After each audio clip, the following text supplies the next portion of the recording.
अस्सलाम वालेकुम। आज की वीडियो जो है वो जेन आयर बाय चार्लोट ब्रॉन्टे पर बेस है। ये नावल हम इसको ये भी कह सकते हैं कि एक सेमी ऑटोबायोग्राफिकल वर्क जिसको जेन आयर नाम दिया गया था और चार्लोट ब्रॉन्टे ने लिखा है। 1847 में पब्लिश हुआ। First person point of view है इसका और पीरियड विक्टोरियन एज में लिखा गया है। जेन आयर चार्लोट ब्रॉन्टे की तहरीर करदा एक मशहूर अंग्रेज़ी नावल है जो कि 1847 में शाया हुआ। ये नावल एक यतीम लड़की जेन आयर की ज़िंदगी की दास्तान है जो मुश्किलात और मुसीबतों का सामना करती हुई अपनी खुदी और मोहब्बत को तलाश करती है। अब कहानी की समरी की तरफ आते हैं। बचपन में क्या हुआ जेन आयर की। जेन आयर एक यतीम लड़की है जो कि अपने सख्तगीर और बेरहम आंट मिसेस रीड के साथ रहती है। मिसेस रीड के बच्चे जीन से बदसलूकी करते हैं और आखिरकार मिसेस रीड जीन को लॉवर्ड स्कूल भेज देती है। हार्श चैरिटी इंस्टीट्यूशन जिसे कहा जाता है, जहां उसे सख्त और बुरे माहौल और हालात का सामना करना पड़ता है। वहाँ का जो गाइडर है वो भी बहुत स्ट्रिक्टली ट्रीट करता है बच्चों को, मगर जीन वहाँ अपनी तालीम और दोस्तियों को बरकरार रखती है। वहाँ पर उसकी एक लड़की के साथ फ्रेंडशिप होती है, हेलन बर्नर्स के साथ, जो कि बाद में डेथ हो जाती है उसकी और फिर ये बहुत लॉन्सम फील करती है उस स्कूल में। स्टडीज़ कंप्लीट होने के बाद 2 साल वहाँ पर उसने एज अ टीचर काम किया जेन आयर ने उसी स्कूल में। और जब वो 18 साल की हो गई थी तो फिर इसने अपनी किसी प्राइवेट इंस्टीट्यूट में या जॉब के लिए अप्लाई करना शुरू कर दिया। फिर क्या हुआ कि थॉर्नफील्ड हॉल में इसको एक गवर्नर्स की हैसियत से मुलाजमत मिली जो कि मिस्टर एडवर्ड रजिस्टर की सरपरस्ती में काम शुरू कर दिया उन्होंने। थॉर्नफील्ड में जीन को सुकून मिलता था और वहाँ वो एडली नामी एक बच्ची को तालीम देती। मिस्टर रजिस्टर के साथ जीन की मुलाकातें होती रही और वो जल्द ही एक दूसरे के करीब आ गए।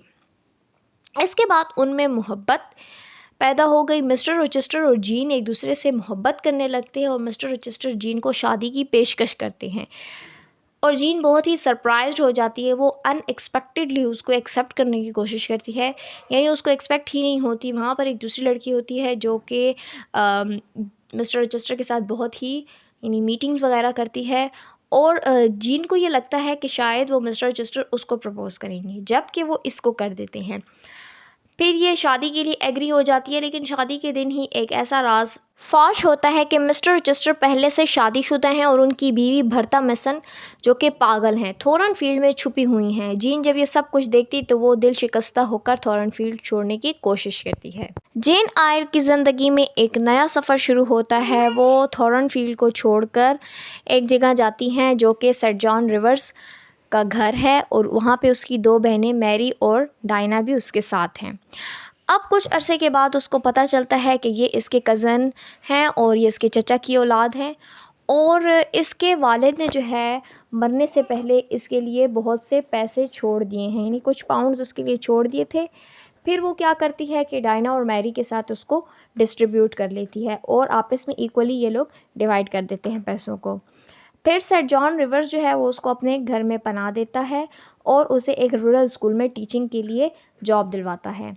वहाँ पर वो टीचिंग कर रही होती है। कुछ अरसे के बाद सेंट जॉन रिवर्स जो है वो इंडिया जा रहा होता है, तो वो उसे कहते हैं कि क्या तुम मेरे साथ जाओगी। तो वो कहती है कि ठीक है, मैं तुम्हारे साथ चली जाऊंगी। सेंट जॉन रिवर उसको कहता है कि मैं तुम्हें अपनी वाइफ बनाकर इंडिया ले जाना चाहता हूँ, लेकिन वो कहती है कि नहीं, बस मैं आपकी सिस्टर बनकर जाना चाहती हूँ। पर कुछ अरसे में वो उसके दबाव का शिकार हो जाती है और वो कहती है कि बस चलो, ये अब मुझे बहुत ज़्यादा इंसिस्ट कर रहा है, मैं इसके साथ चली जाती हूँ, इसके शादी करके ही इंडिया चली जाती हूँ। पर फिर एक ऐसा फ़ेज़ आता है कि वो सोचने लगती है, उसके जहन में ये ख़्याल आता है रजिस्टर का, क्योंकि मिस्टर रजिस्टर से उसको सच में बहुत मोहब्बत होती है। वो बस रजिस्टर का सोचने लगती है और वो सब कुछ छोड़कर वहाँ से चली जाती है, थॉर्नफील्ड की तरफ जाती है। जब वहाँ पर जाती है तो उसे पता चलता है कि वहाँ पर बहुत ज़्यादा आग लगी थी और उसकी वाइफ जो है वो आग में झुलस गई है और वो माजूर हो गया है और अंधा भी, यानी आग इस कदर शदीद थी कि उसकी आंखों की बीनाई भी चली गई है और उसको हाथ वगैरह जो है वो पैरालाइज़ हो गए हैं उससे। तो वो फिर अपने एक नौकर के पास रहता है किसी और जगह पर। वहाँ पर ये जेन आयर पहुँच जाती है और वो उसे कहती है कि बस तुम परेशान मत हो, अब मैं हमेशा के लिए तुम्हारी खिदमत करूँगी। बस वो दोनों इकट्ठे रहने लगते हैं और शादी कर लेते हैं और उनकी जो बेटी एडली है वो भी उनके साथ रहती है, जिसको जेन आयर स्कूल में जाकर पढ़ाया करती थी गवर्नेंस में, जहाँ पर मिस्टर रोचेस्टर ने उसको जॉब दी थी। तो ये दोनों इकट्ठे रहने लगते हैं और फिर इनकी बेटी इनके पास रहती है और उसका एक बेटा भी होता है। तो इस तरह से ड्रामे की जो है वो हैप्पी एंडिंग हुई है। जेन आयर की शख्सियत में खुद एतमादी और खुद इनसारी का उनसर गालिब है।